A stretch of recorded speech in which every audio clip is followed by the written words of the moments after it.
natin yung isang dating polis dahil lamang sa utang. Hindi niya mahanap itong kinakasama, nitong biktima. Ginulpi nila.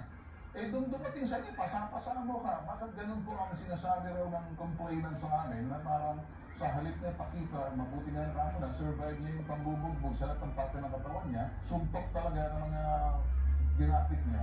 Tama po ba, sir, ang isang gawain ng isang kasamahan nating pulis na parang instead of acting immediately and then assign an investigator sa women's desk ng violence against women and handle this and even going after looking for the suspect to be investigated, which we call hot pursuit, and then doon mismo sa presinto. Kung ginawa po ito na hindi siguro nalapit sa amin, convicted. For the information of everybody, 2 weeks na lang po ako ngayon dito. Yes, sir.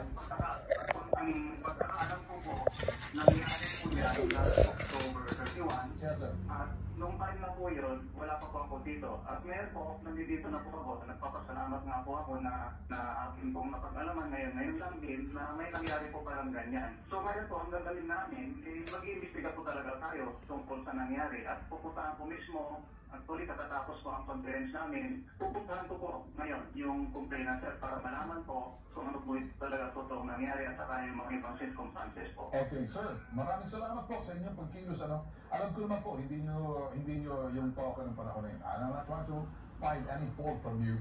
All I'm doing is just to investigate and then bring this matter to you. Kung ano nakikita nyo, sir, base doon sa mga videos na yan, which we call frustrated homicide po to, yung kaso. And at the same time, pwede naman po, kahit October pa nangyari yan. It could be filed after the investigation and that the women's desk handle this. Bahala na po yung prosecutor, yung piskalya, to file this in court and then possibly, baka pwede siya makakuha ng arrest warrant po rito. Depende po sa pag-iimbestiga ng pulis po natin, mahawak lang po ito ng tama para na sa ganun hindi po matabla. Yun lang po kahit gusto mangyari, sir. I know that you're new and congratulations naman sa inyo at nakikita ko naman ng yung standard po ninyo na intindihan niyo po na parang may sympathy po kayo sa biktima. And I want to see that sa lahat ng mga pulis na kapareho nyo. Thank you, sir. Police Lieutenant Colonel Montesa. And we'll be working with you kasama pang mga investigators po namin. Thank you so much. Ganito ang gagawin natin. Makakakuha na ko rito ng justisya ang kinakailangan mo. Tamang pag-iimbestiga. Maaaring nangyari ng October ito, pero ibig sabihin, paso na yan. No, may video tayo dito. May karapatan ka magreklamo, magkarapatan ka magsampa ng kaso. Pero bago ka magsampa ng kaso, ayoko ng direct filing. Kinakailangan muna papasok dito yung women's desk. Ang women's desk dito, which is what we call violence against women and children. Protektado mga kababaihan, karahasan sa kababaihan to. So dapat ang pananakit sa iyo, ang mag-iimbestiga babae. Tsaka kukunin lahat yung video niya. Tapos ipatawag yung nambugbog sa iyo. Una, sa utang to, wala kang kinalaman.